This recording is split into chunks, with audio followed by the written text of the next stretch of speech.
का वचन, शराबबंदी के बाद को लोगों ने काफ़ी सराहा है, स्वीकार किया है और उसकी ओर उन्होंने दिया है। दूसरी बात, परिवर्तन की चाह। तो परिवर्तन की चाह, ये लोगों की इच्छा और शराबबंदी का हमारा नाता और विकास के साथ एक प्रकार से बंसीलाल का नाम जुड़ा हुआ है। हरियाणा में विकास नाम की चीज़ के साथ बंसीलाल आइडेंटिफाइड है।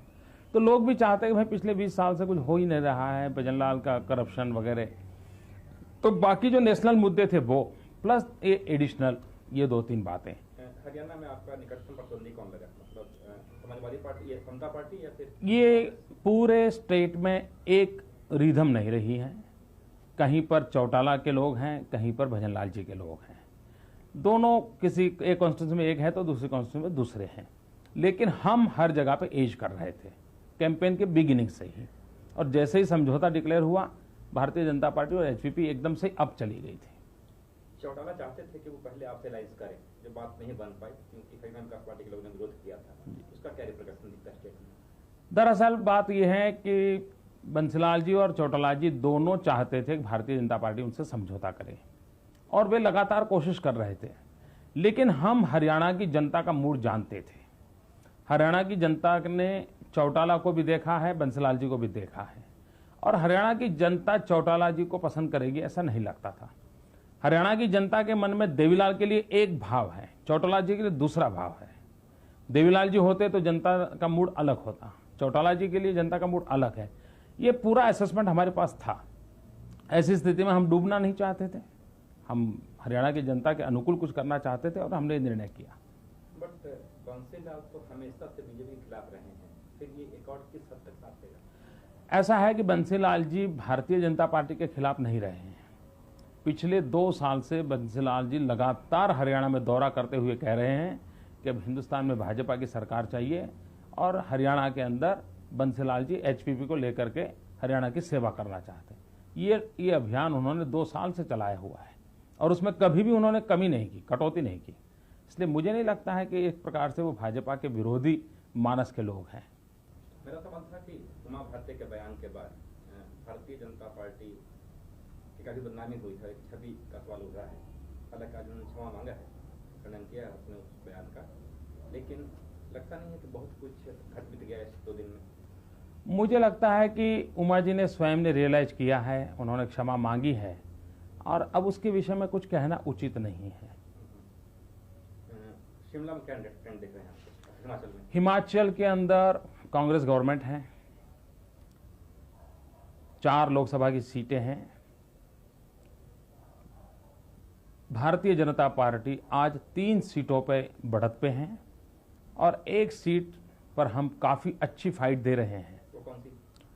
हमारी फाइट है सुखराम जी के साथ और वहाँ करप्शन के मुद्दे को लेकर के हम लड़ाई लड़ रहे हैं, लेकिन वहाँ अभी कुछ क्षेत्रों में चुनाव बाकी हैं। और आज के पोलिंग का जो रिपोर्ट्स मेरे पास हैं, उससे लगता है कि सुखराम की हालत बहुत ख़राब है। संभावना मैं देख रहा हूँ कि हिमाचल की 4 सीटें भारतीय जनता पार्टी इस बार विजयी बनाएगी और बहुत बड़ा वो रिकॉर्ड होगा। आज तक के हिमाचल के इतिहास में ये रिकॉर्ड होगा। बट मंडी में क्यों समस्या आ रही है आपकी? मंडी में हमें कोई समस्या नहीं है। मंडी में नहीं, कुल्लू और मंडी टफ नहीं है। हमारी फाइट बड़ी तेजी से हुई है। अभी चुनाव उसका आधा बाकी है ना। कुछ पोलिंग बूथ है जहां बर्फ गिरी हुई है, वहां पोलिंग 30 को होने वाला है। वहां क्या मुद्दे उछले हैं हिमाचल में? हिमाचल के अंदर प्रमुख रूप से एक मुद्दा है, नंबर 1 परिवर्तन की चाह, नंबर 2 अटल जी के प्रति पूरे हिमाचल के लोगों का एक अतिशय प्रेम का माहौल, और तीसरी बात है केंद्र सरकार के द्वारा पिछले कई सालों से लगातार हिमाचल को अन्याय, हिमाचल की भावनाओं को उधेड़ना, इन बातों को लेकर के लोग उखड़ गए हैं और हिमाचल के साथ कोई न्याय नहीं हुआ है सेंट्रल गवर्नमेंट से। काफ़ी उनकी मांगे वैसी की वैसी डिब्बे में पड़ी है और हिमाचल की कांग्रेस की लीडरशिप हिमाचल की समस्याओं को लेकर के दिल्ली के साथ बात तक करने की उसकी हैसियत नहीं रही है और उसके कारण हिमाचल के लोग बहुत नाराज हैं। लेकिन शांता कुमार जी की सरकार को लेकर के ये बात जरूर उछली थी, उछल भी रही थी कि गवर्नमेंट सर्वेंट आपके साथ नहीं है, नाराज है। इस बार हमने गवर्नमेंट सर्वेंट को ही चुनाव में टिकट दिया है सुखराम जी के साथ, और वहाँ के श्री गोपाल शर्मा है यूनियन के प्रेसिडेंट, उन्होंने पब्लिकली बयान दिया है भारतीय जनता पार्टी के कैंडिडेट्स को विजयी बनाने का। एक सवाल ये उठ रहा है कि कर्नल राम सिंह को जो आपने शामिल किया, उसको लेकर के जो कैडर है बीजेपी का, वो थोड़ा नाराज हुआ। प्रारंभ में अचानक जब समाचार मिलते हैं तो कार्यकर्ता के मन को थोड़ा प्रश्न उठता है, लेकिन आखिरकार हमारी पार्टी में कार्यकर्ता इस बातों को समझते हैं कि भाई हमने एक बहुत बड़ी लड़ाई लड़नी है, तो कभी कभी हम विभीषण का भी सहाय ले लेते हैं और हमने लिया है। क्योंकि आपका कैडर बेस्ड ऑर्गेनाइजेशन है, उसमें किसी व्यक्ति जो कल तक कांग्रेस में था और आज आपके यहाँ आ गया और आपने उसे एक्सेप्ट कर लिया और थोप दिया वोटर। नहीं, ये युद्ध था एक रणनीति के तहत। हिंदुस्तान में हम एक मैसेज दोनों को लोगों को देना चाहते थे, कांग्रेस टूट रही है, कांग्रेस पराजित हो रही है और कांग्रेस के लोग भाग रहे हैं, और वो मैसेज देने में हम सफल हुए हिंदुस्तान में। और लड़ाई के अंदर हमने भी तो कुछ पैंतरे लेने पड़ते हैं, इट्स पार्ट ऑफ आवर रणनीति। एक दो सवाल गुजरात के बारे में, अखबार में जो रिपोर्ट्स आ रहे हैं गुजरात को लेकर के, इसमें कहा जा रहा है कि 26 सीटों में आपको 12-13 मिलेंगे, जबकि पिछली बार 20+1 मिले, 21+1 मिले थे। इस बार क्या दिखता है? नहीं, पहले हम लोग 20 थे 26 में से। मैं अभी भी मानता हूं आज हिंदुस्तान के अंदर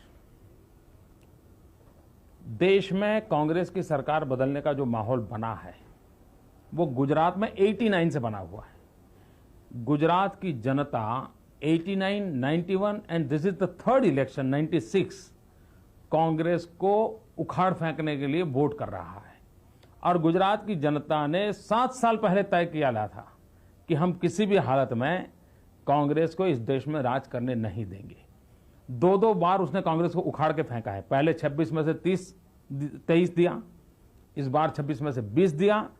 गुजरात की जनता का मूड आज भी कायम है, वो किसी भी हालत में कांग्रेस को टॉलरेट नहीं करता है, वो कांग्रेस को उखाड़ फेंक देगा। और इस चुनाव में भी गुजरात की जनता के उस मूड का रिफ्लेक्शन मैं देख रहा हूं। लेकिन वाघेला एपिसोड के बाद स्टेट में कुछ फर्क नहीं पड़ा वोटर्स को।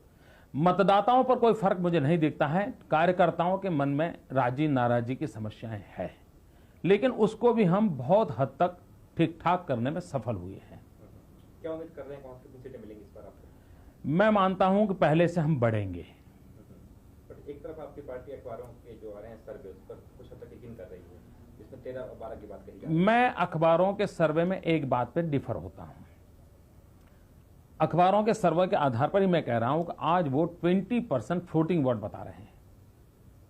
20% फ्लोटिंग वोट, ये चुनाव के अंदर 2% भी फ्लोटिंग वोट बहुत बड़ी ताकत होते हैं, शासन को यहां से यहां कर सकते हैं। और जब 20% फ्लोटिंग वोट होता है तो वो फ्लोटिंग वोट रूलिंग पार्टी का नहीं हो सकता है। अगर वो रूलिंग पार्टी का वोट होता तो कब का ही डिसाइडेड होता। उसका मतलब है कि वो अदर देन कांग्रेस का वोट है। अब वो वोटर फ्लोटिंग इसलिए है कि उसके मन में एक चिंता है कि भाई कौन आगे जा रहा है, मैं किसको वोट दूं तो सरकार बनेगी, उस उधेड़-बुन में है। और आज उसको लग रहा है कि भारतीय जनता पार्टी का घोड़ा नंबर 1 पे है, फ्रंट रनर हम है। इसलिए मैं बहुत विश्वास से देख रहा हूं और मेरे एक्सपीरियंस से भी मैं मानता हूं कि फ्लोटिंग वोट बहुत बड़ी संख्या में भारतीय जनता पार्टी के पक्ष में जाएगा। फ्लोटिंग वोट बहुत बड़ी संख्या में एक्टिवेट होगा और वो सारी इस धारणाओं को, एनालिसिस को गलत निकालेगा और भारतीय जनता पार्टी को पूर्ण बहुमत देगा। एक आशंका ये किया जा रही है कि सेंटर में हंग पार्लियामेंट होगा। मैं मानता हूं ये हंग पार्लियामेंट की चर्चा तब निकलती है जब कांग्रेस पराजित होने वाली है। और ये कांग्रेस की चालाकी रहती है कि जब जब उसको पराजय का मुंह देखना होता है तब वो ऐसे ही मैसेज छोड़ने की कोशिश करती है, कोई जीतने वाला नहीं है। तो ये कांग्रेस ने चलाया हुआ बिल्कुल ही एक झूठा प्रचार है। हिंदुस्तान के मतदाताओं का यह अपमान है। हिंदुस्तान का मतदाता इतना मैच्योर है कि पिछली बार कर्नाटक के चुनाव हुए, उन्होंने कहा था हंग पार्लियामेंट बनेगी, दुनिया भर के लेख लिखे जा रहे थे, हंग असेंबली नहीं बनी, कर्नाटक में क्लियर कट मेजोरिटी आई।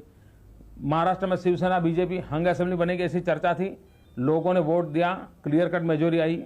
उसके बाद चुनाव हुआ यहाँ अपने गुजरात का, उस चुनाव के अंदर भी उन्होंने हंग असेंबली की बातें कही थी, इंडिपेंडेंट चुन करके आएंगे, वो स्थिति नहीं बनी, 2/3 मेजोरिटी के साथ क्लियर कट मेजोरिटी आई। पिछले कितने ही चुनाव देखिए, हिंदुस्तान में चुनाव से पहले हंग असेंबली की चर्चा होती है क्योंकि कांग्रेस हार रही है और परिणाम आता है क्लियर कट मेजोरिटी का।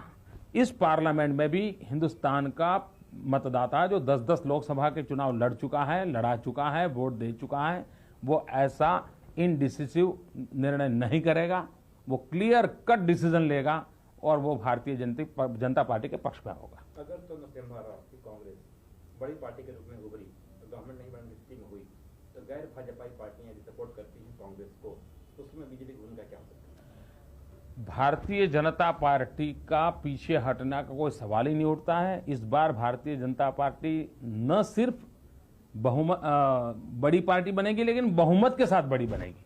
इसलिए नरसिम्हा राव का क्या होगा और अदर पार्टीज का क्या होगा, वो तो सोचने का सवाल ही नहीं उठता है। अगर कांग्रेस में माइनस राव की बात चलती है, तो बीजेपी की भूमिका क्या होगी? हमारा विषय कांग्रेस में नरसिम्हा राव से झगड़ा ऐसा थोड़ा है। हमारा विषय Narasimha Rao and the whole Congress culture और ऑल द कांग्रेस पॉलिसीज के खिलाफ लड़ाई है। हमारे लिए कांग्रेस का तो कोई समझौते का प्रश्न ही नहीं उठता भाई। कांग्रेस में नरसिम्हा नेतृत्व कर रहे हैं या माधवराव कर रहे हैं कि अर्जुन सिंह कर रहे हैं, उससे हमें क्या लेना देना है।